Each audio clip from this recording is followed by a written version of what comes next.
दूर किसी इलाके में बहुत ही प्यारा गांव था, लेकिन उनका राजा एक बेवकूफ़ इंसान था। वो हमेशा बच्चों की तरह उल्टी सीधी हरकतें करता था। एक दिन वो दरबार में बैठा था तो उसने अपने मंत्री से कहा, मंत्री जी सुनाइए, कैसे गुजर रहे हैं दिन। मंत्री डर जाता है कि अब राजा उसे क्या कहने वाला है, क्योंकि वो हमेशा ही उल्टी सीधी हरकतें करता रहता था। मंत्री ने जवाब दिया, हुजूर बहुत अच्छे गुजर रहे हैं, आवाम आपसे बहुत खुश है और कारोबार भी अच्छा चल रहा है। बादशाह ने कहा, हमने एक बात सोची है कि हमें सच्ची खुशी नहीं मिल रही, तो हमारे इलाके में ऐलान करवाया जाए कि जो भी शख्स अपनी 3 ख्वाहिशों को पूरा करके हमें सच्ची खुशी देगा, हम इसको ढेर सारा इनाम देंगे। अगरचा वो हमें खुश ना कर सका तो हम उसे जेल में डाल देंगे।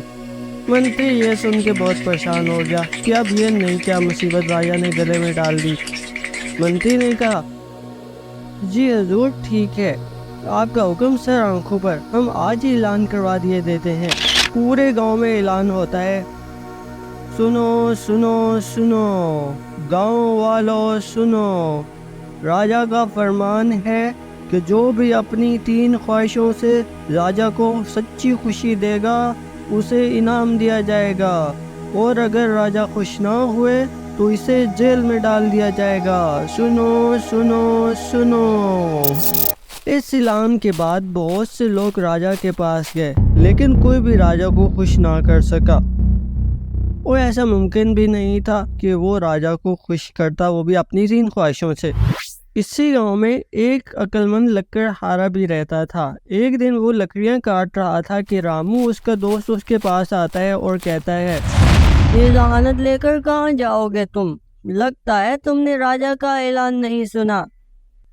और फिर वो सारी बात लकड़हारे को बता देता है। ये तो बहुत अच्छी खबर दी है यार तुमने, मैं अभी जाके अपनी बीवी से बात करता हूँ और देखता हूँ कि हमें क्या करना है।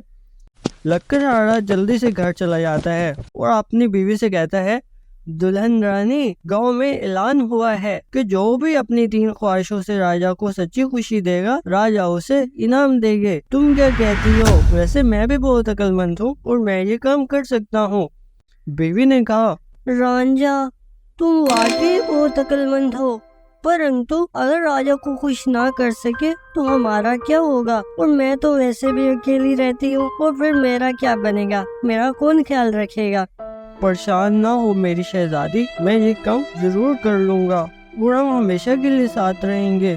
बीवी ने कहा, ठीक है, अल्लाह आपकी मदद करे, अपना ख्याल रखिएगा। लकड़हारा महल की तरफ निकल जाता है और राजा से मिलता है। राजा ने कहा, तुम्हें पता है ना लकड़हारे, अगर तुम हमें खुश नहीं कर सके तो हम तुम्हें जेल में डाल देंगे। जी हजूर, हमें पता है, आप फिक्र ना करें, हमारी अक्ल की बातें बहुत होती हैं, हम बहुत अक्लमंद हैं। ठीक है, तो फिर बोलो। मेरी पहली ख्वाहिश है कि मैं बाकी 2 ख्वाहिशें आपको आहिस्ता आहिस्ता वक्फे के साथ बताऊं। ठीक है, तुम कर सकते हो, तुम्हारी बाकी 2 ख्वाहिशें रहती हैं। मेरी दूसरी ये ख्वाहिश है कि आपको 1 साल के लिए जेल में बंद कर दिया जाए। ये सुन के राजा लाल पीला हो जाता है गुस्से से, मगर वो कुछ नहीं कह सकता क्योंकि सारे मुशीर और सब लोग वहाँ दरबार में मौजूद थे। उसने कहा, ठीक है, और फिर 2 सिपाही इसे जेल में ले जाकर बंद कर देते हैं। थोड़ी देर के बाद मंत्री जी कहते हैं, जनाब अपनी आखिरी ख्वाहिश बताएं। मेरी आखिरी ख्वाहिश ये है कि राजा को बाइज्जत जेल से वापस लेकर आए। जब राजा जेल से बाहर आता है तो खुद को आजाद देख के बहुत खुश होता है। वाह रे लकड़हारे, क्या अकल लड़ाई है तुमने, आजादी वाकई बहुत बड़ी नेमत है, तुमने तो कमाल ही कर दिया है, ऐसे लोगों को तो हमारे महल में होना चाहिए, तुम वाकई बहुत ही अक्लमंद हो। और फिर वो बाकी जितने भी लोग जेल में थे उनको भी आज़ाद कर देता है और लकड़हारे बहुत से इनाम से उसको नवाजता है। लकड़हारा इनाम लेके घर चला जाता है और अपनी बाकी जिंदगी खुशी से अपनी बीवी के साथ गुजारता है।